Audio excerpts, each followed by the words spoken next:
യാത്രക്കാരന് പുതുജീവനേകി bus ജീവനക്കാർ. യാത്രക്കിടെ ദേഹാസ്വസ്ഥം അനുഭവപ്പെട്ട യുവാവിനെ രക്ഷിക്കാൻ ബസ് ഒന്നടങ്കം ആശുപത്രിയിലേക്കെത്തി.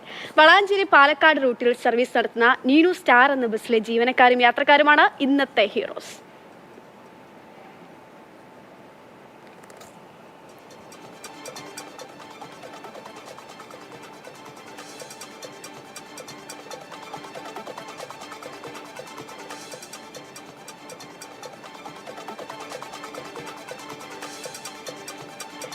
ഗോകുലുണ്ട് നമുക്കൊപ്പം. ഈ നീനു സ്റ്റാറിന്റെ ഈ എന്താണ് ഇവർ ചെയ്ത ഈ ഒരു വിജയഗാഥ, അല്ലെങ്കിൽ എന്താ പറയുക, അവരുടെ ഈ ഒരു കഥ പറയാനായിട്ട്. ഗോകുൽ, നീനു സ്റ്റാറിൽ എല്ലാവരും സ്റ്റാർ ആവുന്നു എന്നുള്ളതാണ്. ബസ്സിലുള്ള എല്ലാവരും സ്റ്റാർ ആയി മാറുന്നു, ഒരാൾക്ക് വേണ്ടിയിട്ട് അങ്ങനെ മാറുന്നു. അപ്പം സഹജീവി സ്നേഹം എന്നൊക്കെ പറയുന്നത് എല്ലാവർക്കും മാതൃകയാക്കാൻ പറ്റുന്ന ഒരു കാഴ്ച കൂടിയാണ് നമ്മൾ പാലക്കാട്ട് നിന്ന് കാണുന്നത്. 16 കിലോമീറ്റർ ഓടി എന്നൊക്കെയാണ് മനസ്സിലാകുന്നത്. എന്തായിരുന്നു സംഭവിച്ചത്?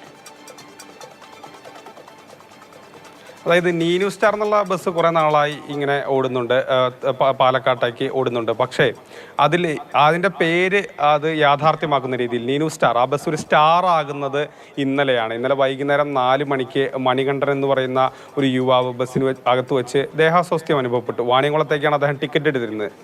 ഈ വളാഞ്ചേരിയിൽ നിന്ന് വരുന്ന ബസ് വളരെ പെട്ടെന്ന് ഓടിച്ച് സമീപത്തുള്ളൊരു സ്വകാര്യ ആശുപത്രിയിലേക്ക് ഏകദേശം 16 കിലോമീറ്റർ ദൂരം യാത്ര ചെയ്ത്, എവിടെയും നിർത്താതെ യാത്ര ചെയ്ത് ആ ചെറുപ്പക്കാരനെ ആശുപത്രിയിലാക്കി എന്നുള്ളതാണ്.